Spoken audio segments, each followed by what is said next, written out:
Hey guys, it is I, the Comixkid 2099. I am in my rocking minivan. I'm not joking, I am in a minivan. I just got back from Iron Man 3. Like, I am literally in the parking lot of the theater, and on my way home, I'm going to tell you about it. So, I won't be looking at the camera because I'll be watching the road. And this will probably be a very raw cut. I won't do a whole lot, if any, editing on this. I'm just kind of going to give you my primal thoughts. I'd like for this to be non-spoilery because, you know, if you're in America, it's only been out for a little less than 24 hours. However, there are some things I want to talk about, and if I get to spoiling, just look in the title. If it says, like, Iron Man 3 spoiler review and it's in all caps, well, then you know not to watch this. Hopefully, though, this can be something you can watch, or maybe you've already seen the movie and you can watch to see what I thought. I don't know. So, I'm going to go ahead and get ready to go. I hope this camera doesn't fall. And I may get finished talking about what I want to say by the time I get home. So you may not, you know, I live about 20 minutes away from the theater, maybe 15 if I'm being generous.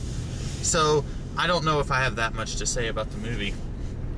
Now, if I was turning right, we would see my comic book shop that I go to, and we'll be going to tomorrow for Free Comic Book Day. And now, ordinarily I'd get really mad because this is a really busy road, and it's always really hard to get out of here, because I'm turning left to get home. You'll excuse me while I wipe away the lip crusties on my lips. So, Iron Man 3. I guess first I should say, I don't know if I've ever said this on my channel before. I am not especially a hardcore Iron Man fan. Probably the extent of my fandom is that I've seen the movies. I'm about to get ready to pull on out. I've seen the movies, and that's about it. Oh. No. Sorry guys, I didn't want this thing to fall. Yeah, they're staring at me. Okay. I've seen the movies. I liked Iron Man 1 quite a bit. But it's one of those movies, with each viewing I like it just a little bit less. And then what is this? Oh, it's one of those things. And then I did not like Iron Man 2 at all. And so, with this movie, I saw the trailer probably in December, and then if I keep reaching up, it's because I really don't want this camera to fall. I don't think it's gonna like fall on the floor, but it might fall over and then it won't be focused on me. So, I saw the trailer for Iron Man 3 back in December, and I've stopped at a red light, and I was like, you know, this looks kind of cool. My initial thoughts on the trailer were, this looks a whole lot like the trailer that we had for The Dark Knight Rises and the trailer that we got for Star Trek Into Darkness. Like, that kind of trailer that gives you the idea that things will never be the same. This is the hero's darkest hour. And in a lot of ways, you know, when you're doing a trilogy, that's okay, because you want to escalate things. You don't want to see the same level of threat that the hero has faced time and time again. I can go now. So, I was a little skeptical, thinking, well, is this just going to kind of be that same kind of movie? Although I guess now that I think about it, Star Trek Into Darkness is not the end of a trilogy, it's just the second installment in a franchise. And so, I wasn't as looking forward to it as other people were, mostly because I'm not an Iron Man fan. I just go to watch the movies, and I enjoyed, as of now, I've enjoyed 2/3 of the movies that we got. But I went to watch it, and I actually really liked it. Again, I'm going to try to keep this very non-spoilery, but some months before the movie came out, I remember seeing announcements like, you know, if you've seen the trailer, you know that the Mandarin is in this movie. You know that there's a guy named, what's his name? Aldrich Killian, I think is his name. And I actually don't know if he is an original creation for this movie, or if he is an Iron Man character in the comics. Slight spoilery, so, you know, I'm going to spoil in 5, 4, 3, okay. Killian is the founder of AIM in the movieverse. spoilers. Okay, I can go. I'm taking the interstate. Oh boy. Bear with me, guys. I have to drive. Ooh. I'm taking the interstate. That's a little quicker. Oh, there's a semi. Oh boy, this will be fun. So Killian is the founder of AIM in this universe. I'm gonna have to roll that window up. It's gonna be a little warm in here, but you'll be able to hear me better. And the movie starts in 1999, and Killian is just this big dork. Like, you look at him, you're like, wow, he's gonna be a villain. And he's played by Guy Pearce, and then he wants to work with this other woman. I don't even remember her name. Because she's like a botanist who she can, I don't know, like code a plant so that it can regenerate lost tissue, sort of. And so then we see that Tony's kind of a jerk to Aldrich Killian, or Killian Aldrich, whatever his name is. And he says something like, yeah, I'll meet you up on the roof. I want to work with you. Well, of course, this is Tony before he becomes an air quotes better person. So he doesn't go and meet Killian. And then we jump forward to the present day, and we see that Killian now wants to work with Tony Stark to create something. I don't really know. And hilarity ensues, I guess you could say. We've got this, one thing I thought was really weird is that, you know how the first Spider-Man movie opens with, I'm going to roll down this window a little bit now, how the first Spider-Man movie opens with Tobey Maguire saying, you know, if somebody told you this was a happy story, somebody lied. This story starts with a girl. And then for like 99% of the movie, you're not hearing this narration, because if you were, that would be really annoying and you would hate it. This movie has that. And if I had one complaint about it, I actually maybe have a couple of complaints. If I had one complaint, I don't have to have Tony Stark narrating the movie for me. I can you just open up, say this is Switzerland, 1999, and then just do it. I don't have to have Tony Stark saying like, I was a party animal and now I'm a changed man. Like, that's just, no. So that's my one complaint. And then this is pretty huge spoilers, I guess. So if you don't like this, then wow, there is a ton of traffic. I don't know what is going on here, but this is how I get home. So maybe it's just going to take a while. Spoiler, big spoiler. You know how every Marvel Studios movie has a post-credit sequence? This one has one post-credit sequence, I think. I didn't stay if there was another one. After all the credits, it turns out Tony is actually talking to, spoiler, if you don't like spoilers, turn this off right now. Tony is talking to Dr. Bruce Banner, and Tony is like laying back on a couch, and he's like saying, oh, it's just so good to get this off my chest, and I'm glad that you're there to listen to me. And then Bruce Banner, played by Mark Ruffalo from the Avengers movie, he's like, well, no, I'm not that kind of doctor. I don't have the temperament for it. Get it? Because he turns into the Hulk. Okay.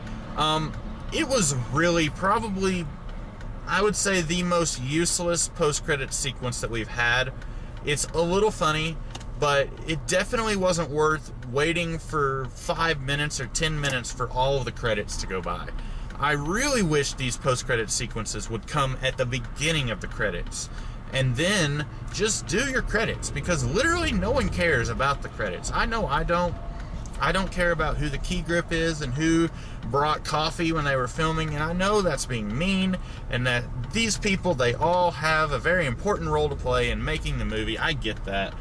I do not understand what is going on with the traffic here. I'm moving up a little bit though.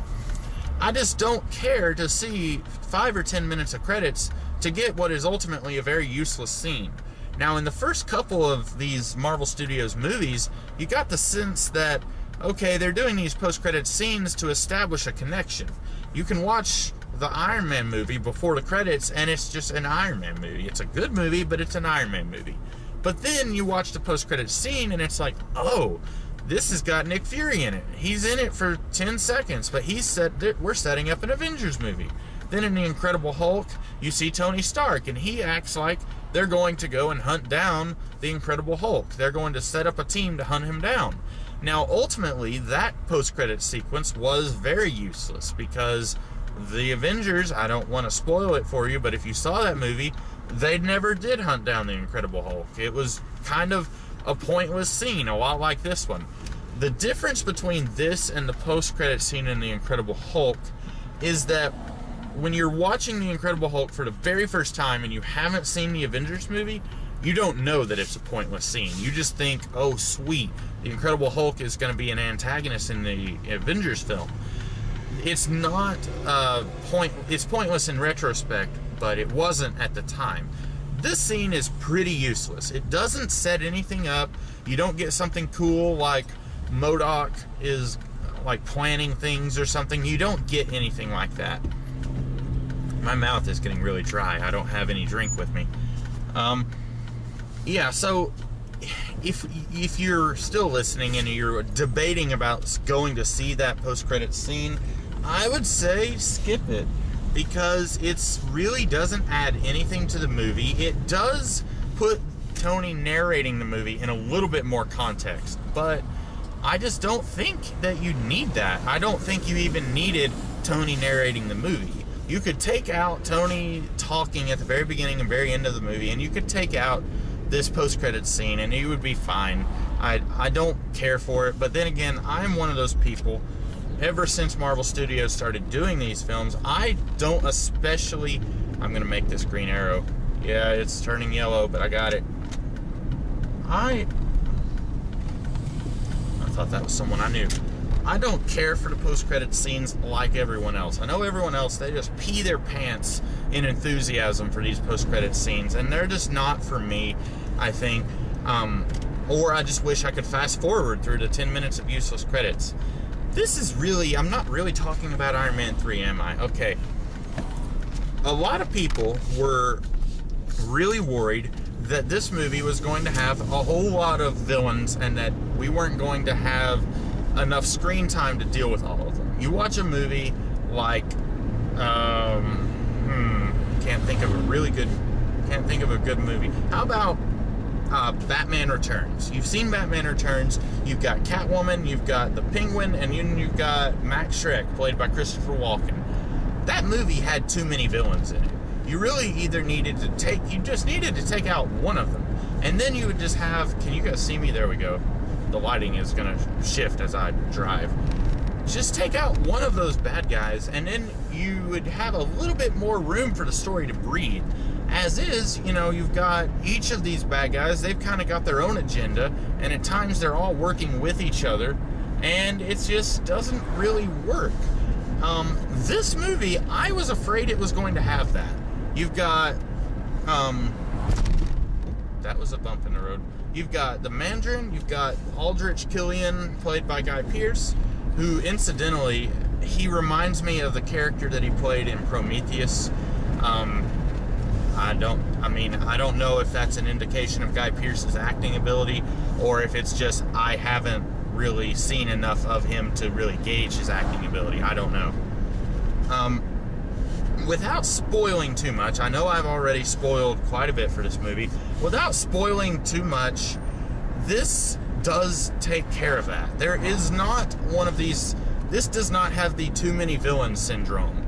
This does things in such a way where you're like, oh wow, that is what it's doing. Okay.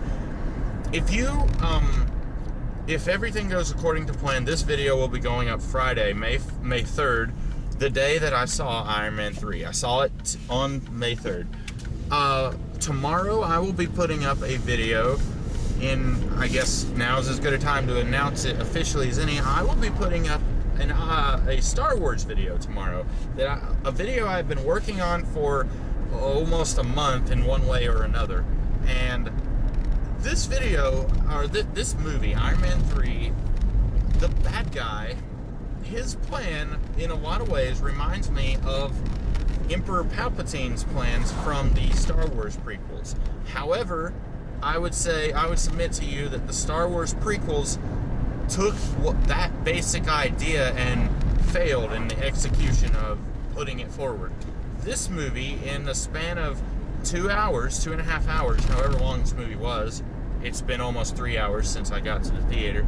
This movie takes that basically the same idea, and it works. It makes it work, and it's really awesome. Those of you who have seen the movie kind of probably know what I'm talking about. And if you don't, you will no doubt see my video tomorrow where I will talk a little bit about well, you'll see it tomorrow. Oh, I knew that was going to happen.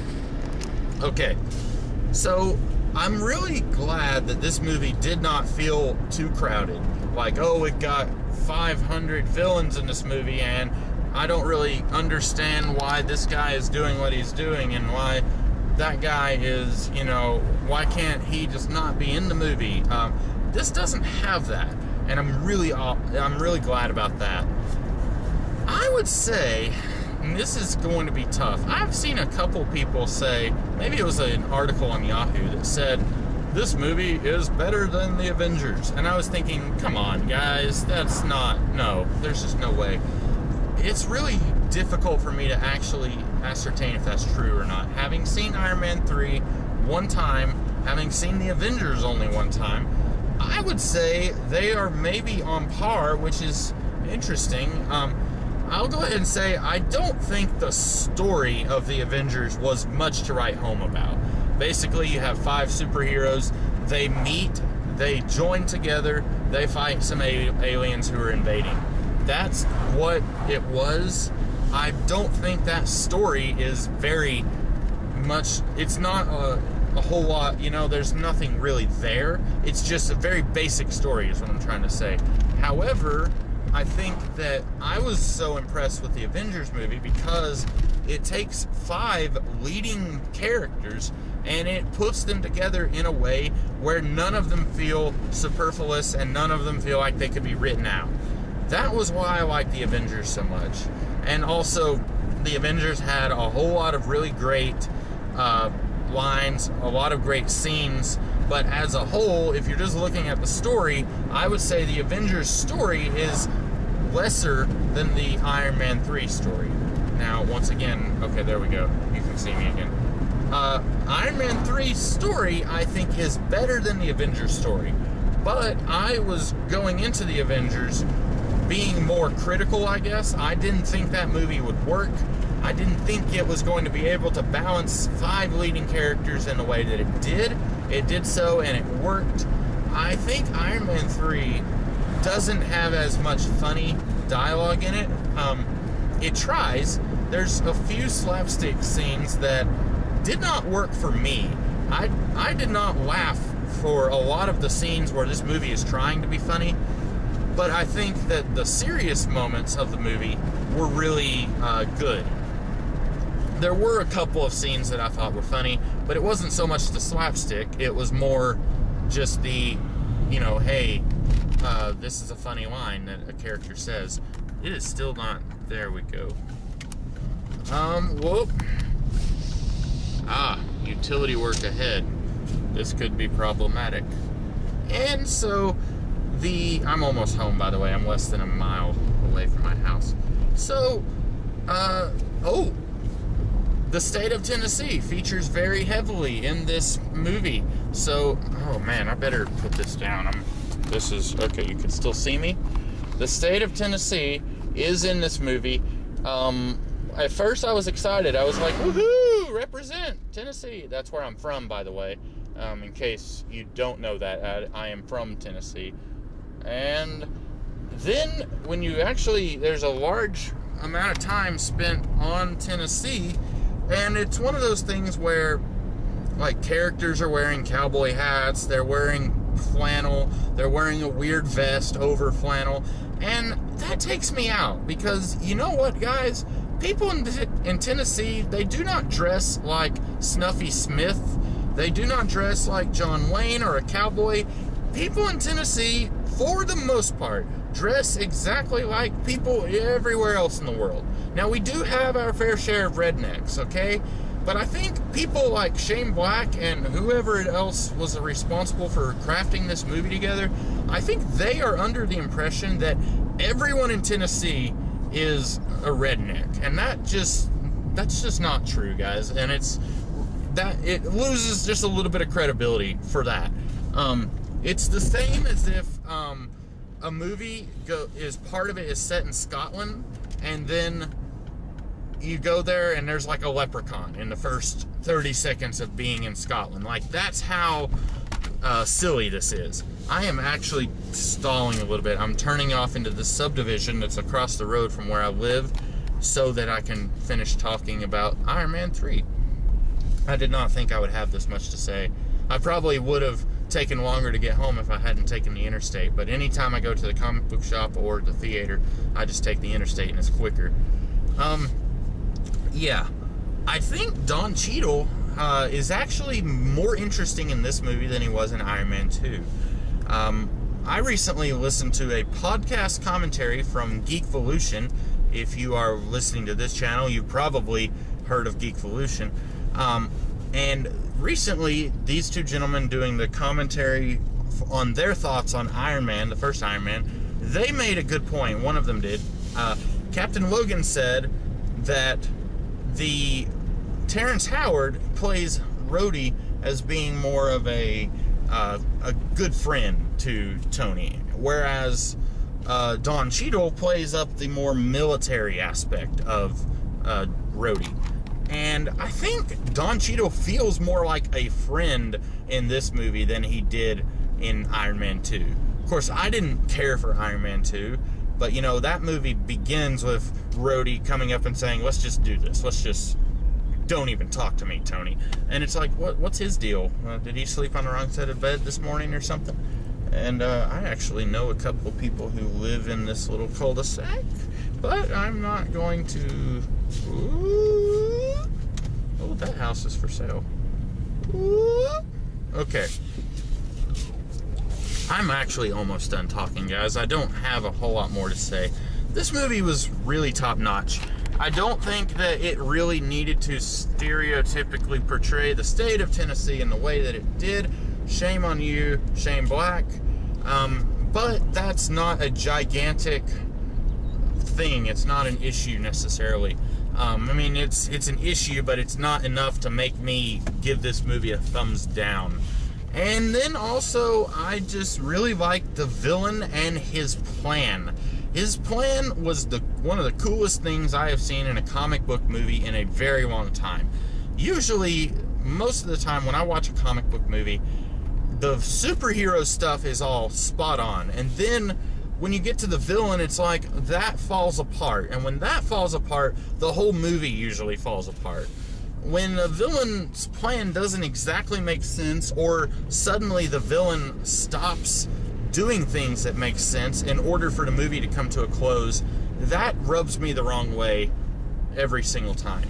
This movie, the villain from day one is doing things that make sense, and it is awesome. I'm not going to spoil that. I know I've spoiled quite a bit about this movie, but I will not spoil that. I want you guys to go see that and experience it for yourself. I'm really glad that I did not get spoiled on that. Now, I am almost home. You will get to see me pull into the driveway. So yeah, that's really about all I have to say. I think all of the performances are really great.